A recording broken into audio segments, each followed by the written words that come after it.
एहतशाम साहब, लेकिन जंग तो पूरे खित्ते के मफाद में नहीं है। सारे मामला अगर देखे जाएं तो इस वक्त डी एस्केलेशन की, क्योंकि मामला तो बड़े, ईरान भी कह रहा है कि हम जवाब का हक रखते हैं और अब फिर वो प्लान करें इस हवाले से। तो डी एस्केलेशन के लिए कौन कौन से ममालिक इस वक्त किरदार निभा सकते हैं सही मानों में? जी देखिए, हम ना दो चीज़ें हैं, अब टाइम बड़ा कम है, आखिर में आपने मुझे कहा है बोलने के लिए। देखें, दो चीज़ें हैं। एक तो ये कि हमारे लिए बड़ी मुसीबत हो जाएगी अगर खुदा न खास्ता अगर ईरान ये कहता है कि जी हम बदला लेंगे और फौरी तौर पे लेंगे। उन्होंने कहा कि जी खुमैनी जो रहबर हैं बड़े, उन्होंने कहा जी हम हक़ रखते हैं बदला लेने का। इसका मतलब है सेंस प्रिवेल कर गई, उन्हें भी अंदाज़ा हो गया कि बड़ा मुश्किल होगा। जैसे बताया जा रहा है अमेरिका यूरोपियन यूनियन के साथ खड़ी है, तो कभी भी कुछ नहीं करेंगे हमारे लिए। अब सवाल ये कि पाकिस्तान अगर इस लपेट में आता है तो ज़ाहिर है हमें बहुत नुकसान होगा। वैसे भी आप देख लें, डे वन से उन्होंने मार्क किया हुआ है हिंदुस्तान, वो जिस तरीके के हम लोगों ने बयान दिए हैं, डायरेक्ट कॉन्फ्लिक्ट में गए हैं, तो वो तो वही समझते हैं कि जी न्यूक्लियर पावर पाकिस्तान उनके लिए ख़तरा है, इसराइल के लिए, तो वो तो ये करेंगे। लेकिन अच्छी बात है फॉर द टाइम बीइंग मामला टल गया। लेकिन मैं आपको बताऊँ, हम ना ये जो कहा जा रहा है कि जंग में कूदेंगे, चाइना और रशिया कभी भी नहीं कूदेंगे। देखिए, उनको अंदाज़ा है अमरीकी माइट अभी भी बड़ी स्ट्रॉन्ग है, बावजूद इसके कि दो बड़ी ताकतें हैं, लेकिन लड़ाई में कभी भी उस तरफ नहीं जाएंगे।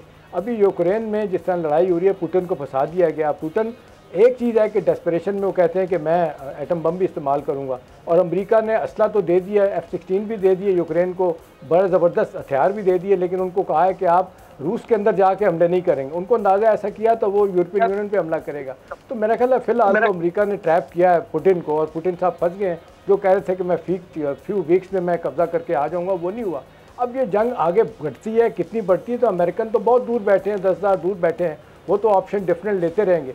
लेकिन खुदा ना खास्ता अगर ये बड़े कॉन्फ्लिक्ट की तरफ मामला जाता है किसी स्टेज पर, तो वो भी अमेरिका भी पे भुगत सकता है, क्योंकि बरुल लाजमी मिसाइल जो हैं और एटमी असला अमेरिका और चाइना का वो भी है। लेकिन मेरा ख्याल है वो सारे अवॉइड करेंगे कि उस लड़ाई तक ना जाया जाए जिसके खतरात सबके लिए हों। लेकिन हमारे लिए बड़ी मुश्किल होगी अगर ये डायरेक्ट कॉन्फ्लिक्ट ईरान के साथ होता है, तो मेरा ख्याल है इसको अवॉइड करना ही बेहतर है। बेहतर होगा, ये जंग ना ही हो तो बेहतर है हमारे कॉन्टेक्ट में। तो ये ठीक है जी, मैं तमाम पैनलिस्ट का शुक्रिया अदा करूंगी। और तीसरी वर्ल्ड वॉर की बात हम नहीं करें, ब्रिक्स ममालिक जिनका भी समिट भी हुआ है उसमें भी ये बात की गई। डॉक्टर साहब, किस तरह से देख रहे हैं आप? देखिए, ये मेरा तज़िया थोड़ा सा इसमें मुख्तलिफ है इस लिहाज से कि लड़ाई बढ़ती उस वक्त है जब ताकत का तवाज़ुन दोनों तरफ हो। लेकिन अगर ताकत का तवाज़ुन एक तरफ हो और एक मुल्क जो है इसको अपना OIC 57 ममालिक इस्लामी जो है वो सपोर्ट ना कर रहे हों, और दूसरा इसराइल जो नेशनल सिक्योरिटी काउंसिल्स की करारदाद को, जो कि 15 ममालिक हैं, ताकतवर तरीन ममालिक हैं, किसी की ज़रूरत नहीं है कि उसके फ़ैसलों को रद्द कर सके, इसराइल उठा के फेंक देता है।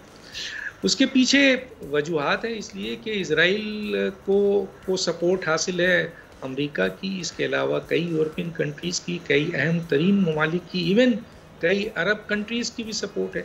अब मुझे बताइए कि आप ईरान की बात कर रही हैं, ईरान और इसराइल की फ़ौजी ताकत में ज़मीन आसमान का फ़र्क है।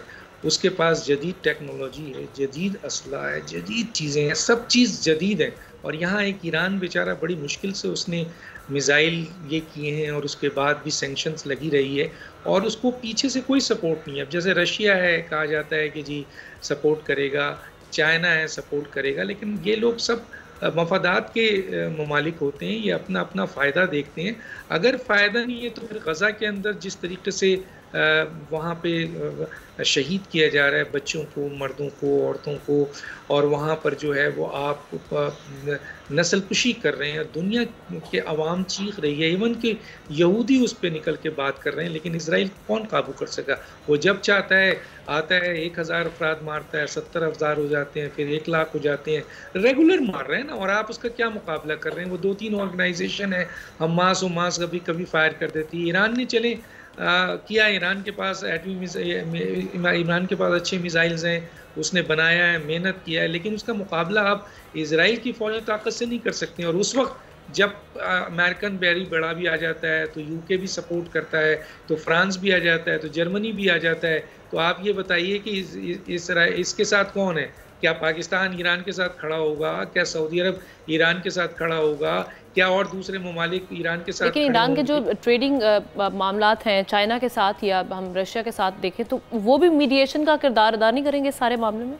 मफादात की बात है। मैं कह तो रहा हूँ ना कि अगर चाइना को ये एहसास हुआ कि ईरान के जाने से उसके ऊपर बड़ा इफेक्ट पड़ेगा तो वो आ जाएगा, कूद जाएगा, लेकिन बज़ाहिर तो कुछ नहीं लगता।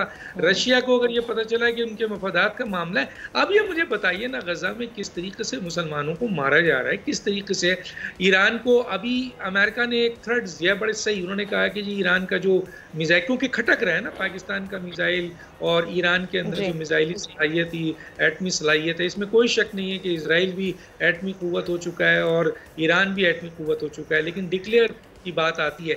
लेकिन जो अहदाफ वो ये चाहता है अमेरिका कि जी ईरान जो है उसका जो एटमी सिलसिला है वो ख़त्म किया जाए और वो किसी भी वक्त इसराइल के ज़रिए उसको, और उनके पास जदीद असला है। आपने देखा नहीं किस तरह हानिया को मार दिया, किस तरह मार दिया है। तो आप ईरान जो है वो जो हरीफ है वो बहुत हम देख रहे हैं ताकतवर है, बिल्कुल ठीक है, और उसके पीछे कोई नहीं खड़ा है।